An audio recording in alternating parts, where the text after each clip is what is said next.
Hey, Matt. Hey, Sam. Hey, Jen. Hey, Jen. What are you listening to this week?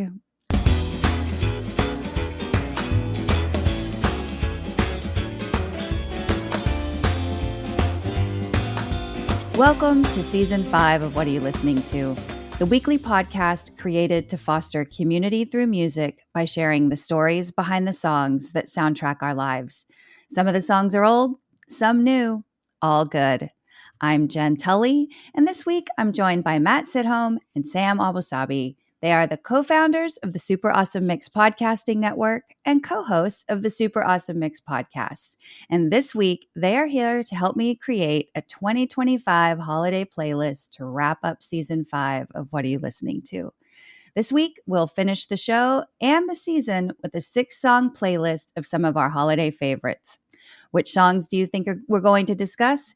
Tune into our conversation to find out. And in case our song picks are new to you, we'll publish a playlist with the episode so you don't miss a beat. You guys, I'm so excited to have you both on the show. And this is my favorite time of year. So let's get started. Matt, Sam, what are you listening to this week? I mean, just so much great music. We just did our best of episodes. So, we were just going through all the great music in 2024. And, one of the bands that stood out to me in 2024 that I just discovered and became one of my new favorites was Fantastic Cat. So I was so excited that they put out a version of Holiday Road. And so Nice. That's my first pick. The original is by Lindsey Buckingham and famously featured in National Lampoon's Vacation. It's not really directly about holidays or Christmas or anything like that, but they had put out this little EP with this song and a version of Feliz Navidad. And because I love Fantastic Cat, and it's kind of a big year for me discovering them, I was like, I've got to include this on my holiday playlist. Yes, this was definitely like a dark horse pick, I will say. And I was chatting with Sam before we started recording that there are 2 movies that kick off my holiday season every year. And one of them is When Harry Met Sally, and the other is National Lampoon's Christmas Vacation. Same for that one, yeah. Yeah. It can't be Christmas without me watching that movie. Yep. And I have yet to get tired of it. Like I love it every single year. It's so good. And you could jump in at any point. You could jump in at any point and kind of finish. That's a good point. Yeah. Like there's not a lot of movies where you can do that, right? Where you're like, oh, well, now I'm lost. Like you can just yeah. You can just join halfway through and like you've picked up the plot immediately. I think it's just so familiar. Hold on. When's Christmas in this one? When is that? Well, and if you are lost, you get the little advent calendar, that they slowly open in vignettes. And for some reason, I mean, I don't always forget, but I'm always pleasantly surprised to see Julia Louis-Dreyfus. Like she doesn't. Right. I don't think of her immediately as one of the cast members, even though she's one of my favorite characters in that movie. But I'm always so happy to see her too. Yeah, no, I agree. Her little cameo there is fantastic, and I'm reminded by it. She's such a great actress, and good. I absolutely loved everything she's done since. But yeah, this song definitely that's where I went. I went to National Lampoon's Christmas. I just played the opening credits in my head as the song was playing, and I think they did a good job with this cover. They were like true to the song. They didn't do something too weird, but then added their like flavor to it. So kudos to Fantastic Cat for doing a nice little cover of this Christmas song. Yes. All right, Matt, what's your second pick? All right, I probably went with something people have heard of with the second pick. This is What Christmas Means to Me by Stevie Wonder.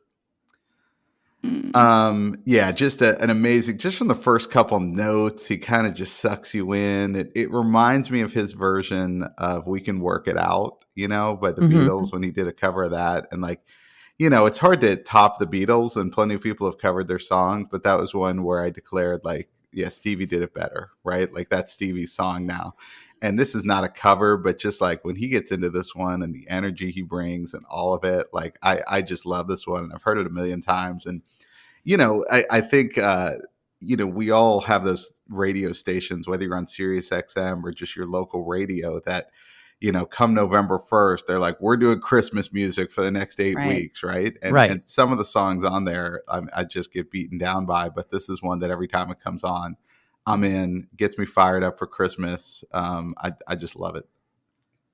Yeah, same. The one note I wrote about this song is classic, period. Like, I just love this one. And this whole album, actually, it's from the Someday at Christmas album from like 1967, I think.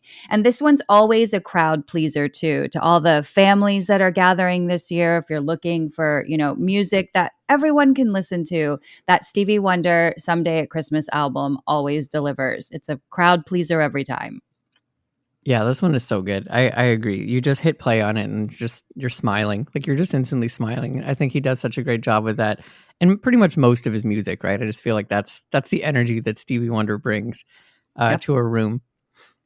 Yeah, it's positive, it's upbeat. Like, it's one of those two that, like you said, I never get tired of this one either. And there are plenty that I get tired of. I'm looking at you, Mariah Carey. I cannot hear any more of that ever. Okay. Never. And not to get off on a tangent, and it's not on the playlist, I still get into that song. No. I still love it. I can't. I know. I might be on Team Matt here too. It's you terrible. Guys. Okay, well, because I know it's played a zillion times this time of year, but man, when she comes in right at the beginning, I'm like, God, this is so good. This is so good. I call timeout on that one. I can't. But, here's my weird one that everybody has that feeling about and I don't. It's Wham. Last Christmas, I will listen to over and over until I die. That's like a skip for me, I think. No way. Okay, hold on. No way. Now, here's where I'm at with this one. Okay, I'm a little bit in between the two of you. Okay, you're gonna like the Glee version or something.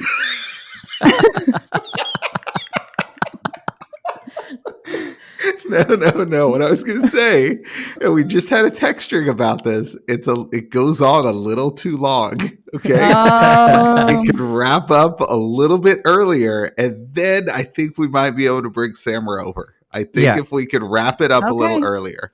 There's just too many last Christmases. No, that's fair. It's true. You know what? As we were talking about, this whole playlist, we've got 6 songs in here. It's 16 minutes long. And I was laughing like, that's like one Tool song, like the first 6 minutes of any Tool song is just them warming up their instruments. I saw that meme recently and that just killed me because that's 100% accurate. Yeah, it's true. Can you imagine a Tool Christmas album? Wow. That would be awesome. Hours. I could definitely imagine him doing that, Maynard doing that. I feel like that's right up his alley. A very festive man. Well, and since we don't have a Tool Christmas album just yet, Sam, please transition us out of this conversation and tell us what your first pick was for the holiday playlist. Yeah, this one is it's actually my all-time favorite Christmas song, I think. It is The Christmas Song. This one is sung by Nat King Cole. It's been covered a million times, but this classic one, this just gets me every time. Whenever I hear it, I'm just instantly transported to the holiday season. I think it's just so calming, and I love that. I think that I say this a lot on, anytime I'm talking about Christmas, but I think like wintertime is a really nice time to slow down and be with friends and be with family and kind of just reflect and take it all in. That's, that's the season in nature, right? It's like trees kind of go internal and shed their flowers and just go deeper into their roots. And I think humans can benefit from a lot of that same thing of just slowing down. And so this song just kind of slows me down, sets that mood.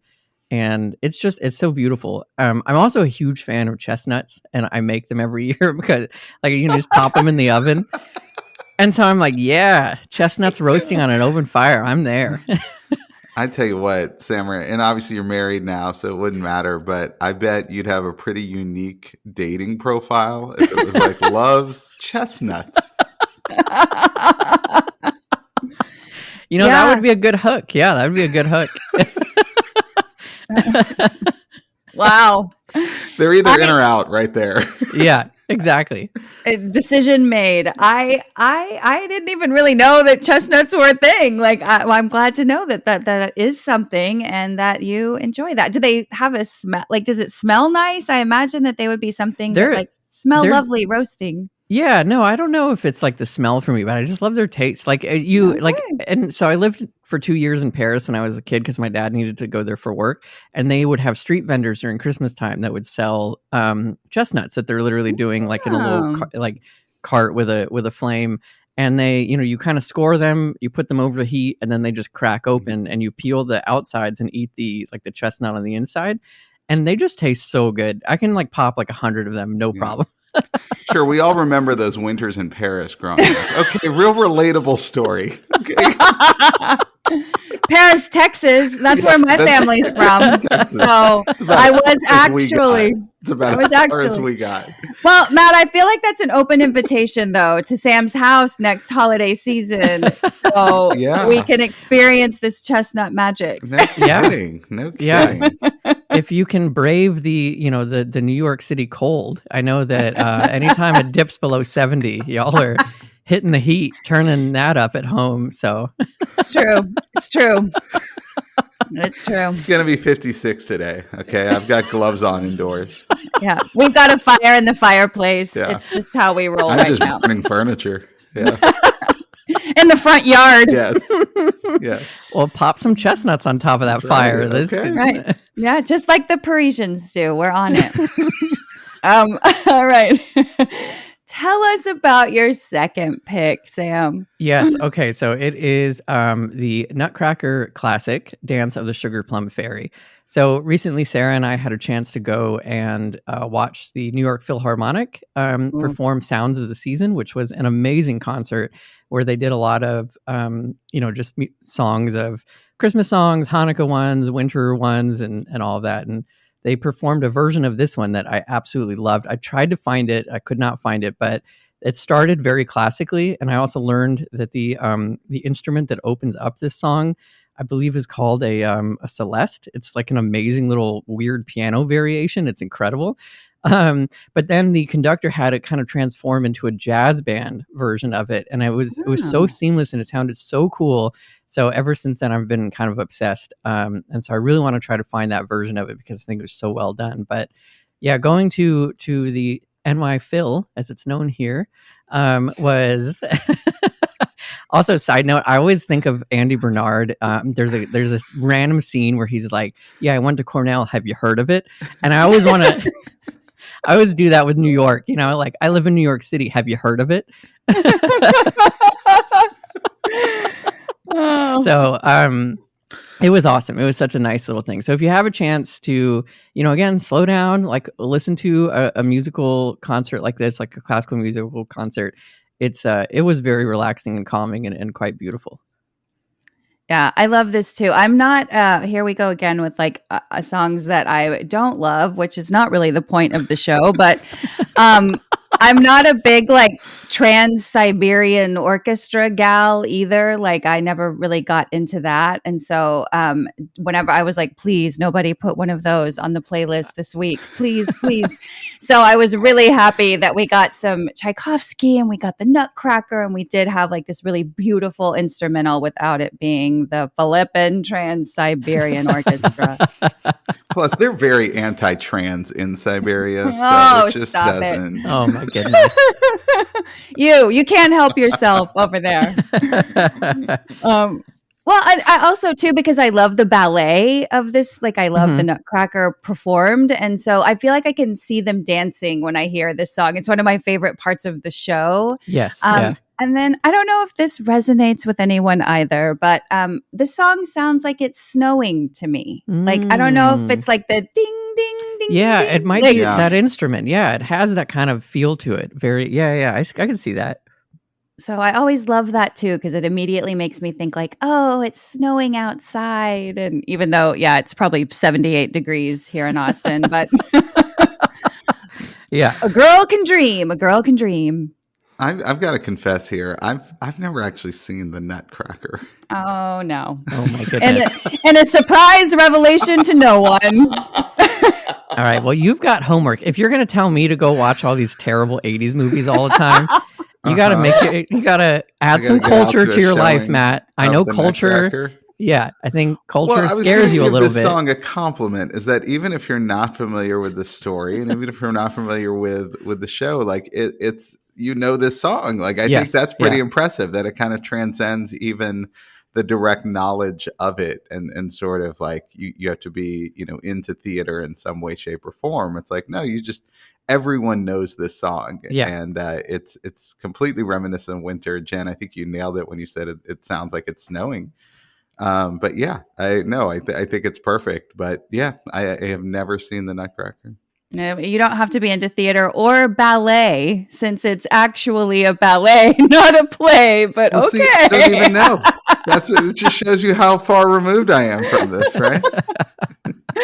Yeah, we're gonna get chestnuts at Sammer's in the Parisian style, and we're gonna all go see the Nutcracker. It's gonna happen.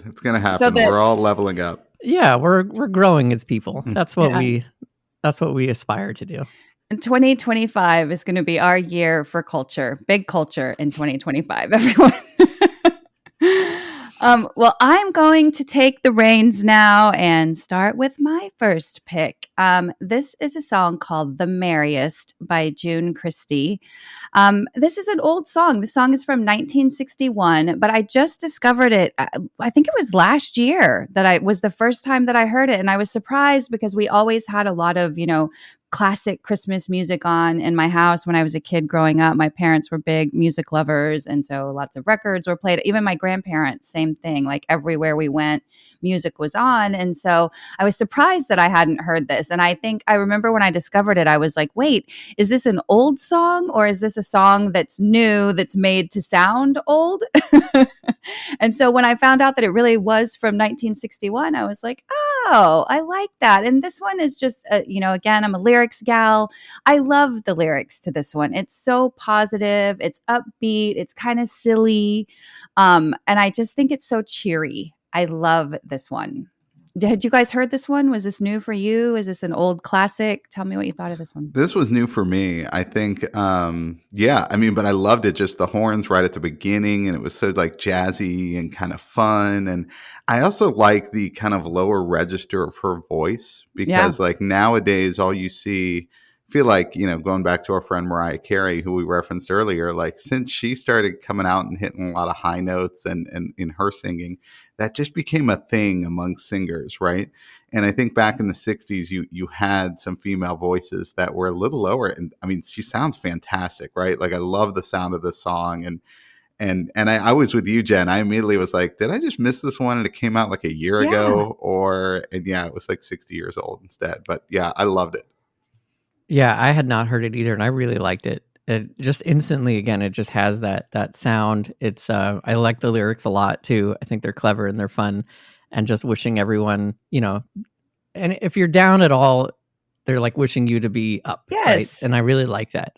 I like that theme throughout. So really nice find. I can't believe that neither of us had heard this before.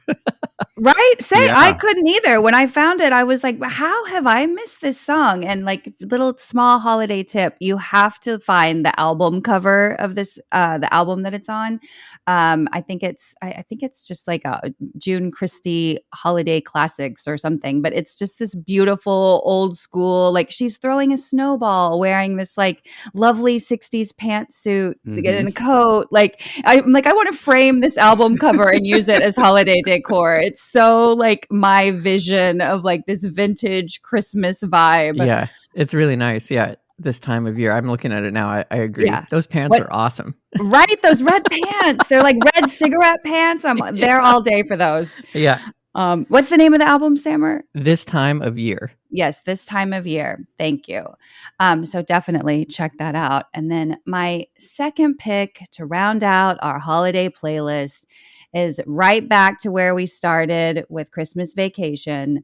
It's Here Comes Santa Claus, and it's the Autry version. So it's specific to this version. This is on my It's Not Christmas Until I Hear This Song, This Version playlist. I love this whole album. Again, this one is the original. Autry sings Rudolph the Red-Nosed Reindeer and other Christmas favorites. My grandparents played this. My parents played this. I have this album now. Like, it is not Christmas for me until this gets played. And then This song is one of my favorites on it. It was my favorite when I was a kid. It's my favorite now. It's from 1957. And then to make it the perfect song for me, it is the song that plays in the background in the the amazing SWAT team scene in Christmas Vacation when they're coming to, rescue the boss that took away the Christmas bonuses. And it's just this insane amount of police activity to get to this one guy. And you see policemen flying through windows and the SWAT team vans. And I mean, it's insanity. And I love it. It's probably my favorite part of the movie. And just having this song in the background makes it that much more epic. Yes. Yeah. The juxtaposition between those two things is hilarious and wonderful. It's so good. So good. I think the cousin in that movie is he's great. He's such a foil to that film and makes it so much better. I used to be really annoyed by his character, but as I've grown older, I just think he's hilarious. Oh my gosh. Randy Quaid. Yes. Yeah. So good. Just genius in that film. Yeah, well, I mean, and there was a year where everybody got Merry Christmas shitters full ornaments from me because that's one of my favorites. He's in, I just think it's so. Cousin Eddie is a classic in all of at least the first two. Those are the ones I acknowledge. The first two National Lampoon's Vacation films. Yeah, Sam Marie, have you seen the original National Lampoon's Vacation? I have. Yeah, okay. I have. Yeah. Because Cousin Eddie also really takes a star turn in that one. Yes, no, definitely. They're great. Very good. And I will say the remake too is good. The Ed Helms, I liked it Christina too. Yeah. Applegate one. Yeah. It's actually really good. That's really good. But Matt, what were you going to weigh in? Oh, I was just, as far as the song goes, I was going to say, June Christy's voice in the previous song, just wow, what an amazing voice. Gene Autry, not a conventionally oh wow, what an amazing voice, but I think just the whole arrangement here kind of comes together nicely around his voice. And it kind of reminded me of the fact that they used to record songs with all the voices in the room and all the instruments in the room and everything. And we're going to play this together. And here we go, and it's just not done that way now, but you can really hear it on some of these older tracks. And I think it lends itself. It kind of picks up his voice that is not just conventionally just a great singing voice. Yeah, that's a good point. It's a very organic sound, which works really well for Christmas music because you kind of just envision the gathering in the quad area or something of everyone singing these carols and whatever it is. So it works really nicely. Well, and again, my childhood was not as glamorous as Sam's, but I do. I do also like that you can hear you can hear his accent, it's Santa Claus, that's how my grandparents said it too, Santa Claus. It wasn't Santa Claus, or any Bush Noel or anything beautiful. I'm sure Sammer got to hear literally too. My grandparents are from Paris, Texas. I'm not making that up. And so that is where we spent a lot of Christmases. And so I love that I get that little piece of Texas in there too. When I hear this, I hear the cowboy in Gene Autry's voice. And so that makes me happy as well. And another reason that I think it's so funny against that, the backdrop of Christmas Vacation where, they're in Chicago or the suburbs of, and, you've got Gene Autry singing while this SWAT team's busting in. Super funny. Well, I'm so glad you guys joined me here on the last season of the episode. Thank you. The last season of the episode. The last episode of the season. There we go. Let's try it again. That's okay. I know. You don't have to text me about this edit. I'll remember. I know. Usually that's me. Hey, can you make this part go away? Yeah, it's been a long season. But I'm really glad that we finished it out this way. Again, this is one of my favorite times of year. I love listening to Christmas music. I don't love listening to it in November 1st, but I do love listening to it at the appropriate time. And so I'm glad we were all able to come together and make this playlist. So thank you to both of you for joining me. Thank you for being great producers of this show, and happy holidays. I can't wait to see what 2025 brings for all of the shows on the Super Awesome Mix Network. Thank you for having us, Jen. This was so much fun. Yes, thank Yay. you, and happy holidays to you and everyone else out there. Excellent. Listeners, you know where to find Matt and Sam on the Super Awesome Mix podcast. You can also find Sam on the Super Awesome You podcast. And Matt and I are just wrapping up season 2 of The Battle, so you can catch seasons 1 and 2 of The Battle. We'd love it if you'd make a New Year's resolution to check out all of the shows on our network in the new year. And please be sure to follow, download, and share one or all of them this holiday season. And if you love listening, drop a review on Apple or Spotify for us. Last but not least, to stay informed on all things Super Awesome Mix and What Are You Listening To, and to stay in touch with Matt, Sam, and me, be sure to follow us on Instagram at Super Awesome Mix. Thanks for listening, and please join me on January 20th of 2025 for the season 6 premiere of What Are You Listening To? From all of us, we wish you a happy holiday and all the best for the new year.